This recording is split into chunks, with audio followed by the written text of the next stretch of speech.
Asante sana Mheshimiwa Mwenyekiti kwa kunipa nafasi na mimi niweze kuchangia kwenye bajeti kuu ya serikali, na kwa sababu ya muda nitaomba nipite haraka haraka. Maana yake nilikuwa najua na dakika 10, nilitaka nipite wizara zote, lakini nitapita haraka haraka ili kuweza kukimbizana na muda. Kwanza nimpongeze Dr. Samia Suluhu Hassan, pamoja na maneno yanayozungumzwa huko nje kwamba Tanzania tuko si kwenye vikwazo, tuko kwenye nini, lakini kwenye bajeti hii unaona kabisa kwamba bajeti imeongeza. Wakati mnapiga maneno yeye anaongeza hela kuonesha pesa itapatikana na Watanzania watapata kile wanachostahili. Nampongeza sana Dr. Samia Suluhu Hassan na naipongeza Wizara ya Mambo ya Nje. Nilimuona mama Russia yuko Urusi. Acha mama aendelee kuitafuta pesa kwa ajili ya nchi yetu ya Tanzania. Hayo maneno awaachie yeye, atafute hela, sisi tuna shida na hela kwenye nchi hii. Lakini la pili, naomba tuongee ukweli. Wabunge wa Bunge la Jamhuri ya Muungano wa Tanzania tumekataa kuwa wanafiki. Tumekataa kuwa vigeugeu kwenye swala la bodaboda. Tumekataa, na hii ni kwa sababu wakati tunagombea hawa vijana wa bodaboda ndio lilikuwa jeshi kubwa tunalitanguliza mbele ili tuweze kupata ushindi katika majimbo yetu. Kwa hiyo linapotokea jambo lolote ambalo linawahusu bodaboda, linawahusu watu ambao tuliwategemea wakati tunatafuta vyeo hivi kuja kukaa kwenye viti vyekundu, lazima tulijadili kwa kina kuona namna ya kuepushia mzigo. Naomba Mheshimiwa Waziri, ili wazo la kuongeza tozo kwenye bodaboda ulitoe. Na mimi wakati nagombea nilijitabanisha wazi kwamba mimi ndo mfalme wa bodaboda katika nchi ya Tanzania. Hatutakubali kuona vijana wanaongezewa mzigo. 75%, nendeni mkachunguze, 75% ya bodaboda ni darasa la 7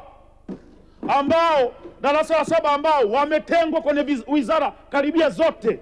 Ukituona juzi kulikuwa na kazi zimetangazwa jeshini, wanatangaza kuanzia form 4, form 6 vyuo. Darasa la 7 mmewaacha mtaani. Angalieni wizara zote.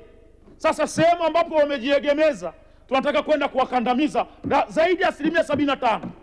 Na mimi ni darasa la 7 niko humu ndani. Siwezi kuwageuka ndugu zangu. Siwezi kuwageuka.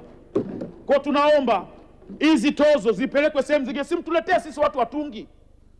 Bia ilikuwa inauzwa 1000 mkapandisha 2000, 3000, 5000 tunalipa tu. Watoleeni bodaboda, tuleteni sisi watu watungi, sisi tutalipa hiyo, wala haina shida yoyote. Lakini la pili, twende kwa Wizara ya TAMISEMI. Naomba sana, nyie ndiye mmebeba tunasema sifa ya chama chetu cha Mapinduzi. Nyie ndiye mmebeba maono ya wabunge wote karibia humu ndani. Ukisikia wabunge wote wameongelea kuhusu barabara, wameongelea kuhusu vituo vya afya, ni nyie TAMISEMI. Tunategemea kwa kupitisha bajeti hii ya zaidi ya trilioni 62, tunategemea mtaenda kutekeleza yale ambayo wabunge humu ndani tumewaomba mwende mkatusaidie kwenye majimbo yetu, ikiwepo barabara. Jimbo la Kigoma mjini tunalia na barabara. Nilisema hapa wakati tunachangia kwenye Wizara ya TAMISEMI, baadhi ya barabara nilizitabainisha hapa, ikiwemo barabara ya Serengeti, na namshukuru sana Sheikh Mdoe. Tayari kule nimesikia barabara ya Serengeti inatangazwa kwa ajili ya kujengwa. Nashukuru sana. Na barabara zingine zote ambazo niliziomba, ikiwemo barabara ya kutoka Mji Mwema madukani kwenda paka kwa mzee wangu Sheikh Uwesu. Na waomba sana TAMISEMI mtusaidie. Lakini twende kwenye Wizara ya Ulinzi. Ni ngumu sana kuchangia Wizara ya Ulinzi kwa sababu ni wanajeshi. Lakini inabidi tuambiane ukweli. Dunia sasa hivi imeenda kwenye teknolojia. Dunia sasa hivi sio tu makomando wale wanaovunja matofali na vitu vingine, watapigwa na drone. Makomando 50 wanaweza kupigwa na drone 3 tu. Tunaomba muongeze hela kwenye namna kununua vifaa vya kisasa kwa ajili ya wizara hii ya ulinzi, ili tuendane na dunia inapoelekea.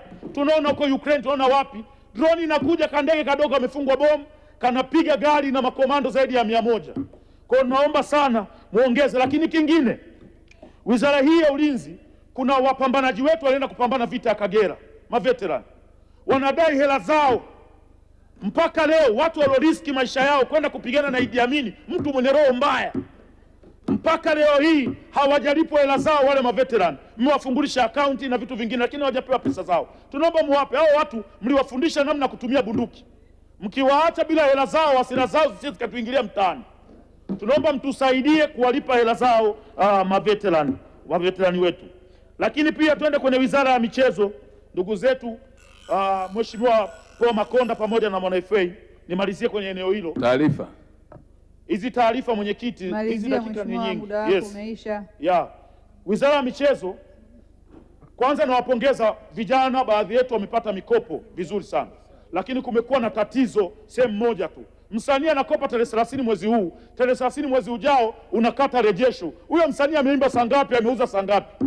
Kwa nini amtengenezi gepu hata la miezi mitatu au miezi 6 ili huyu msanii aweze kuuza mziki wake, aweze kurudisha hicho ambacho mmemkopesha? Waambieni watu wa benki kwamba hizi pesa zilizoletwa kutoka wizara ya michezo sio pesa za benki, ni pesa za mama yetu Samia Suluhu Hassan, ni pesa za serikali ya awamu ya 6, ni pesa za serikali. Lazima mwawekee masharti ya kutoa period miezi mitatu au miezi 6 ili hao wasanii waweze kukusanya hizo pesa kuweza kulipa. Mimi nilikuwa nimekopa juzi, hata sijanunua hivyo vifaa, tayari nimeshakata. Mheshimiwa Clayton, muda wako umekwisha. Taarifa mwenyekiti. Mheshimiwa Clayton. Mheshimiwa mwenyekiti, kwa kusema haya machache, nilikuwa na mengi ya kuzungumza, lakini naomba kuunga mkono hoja.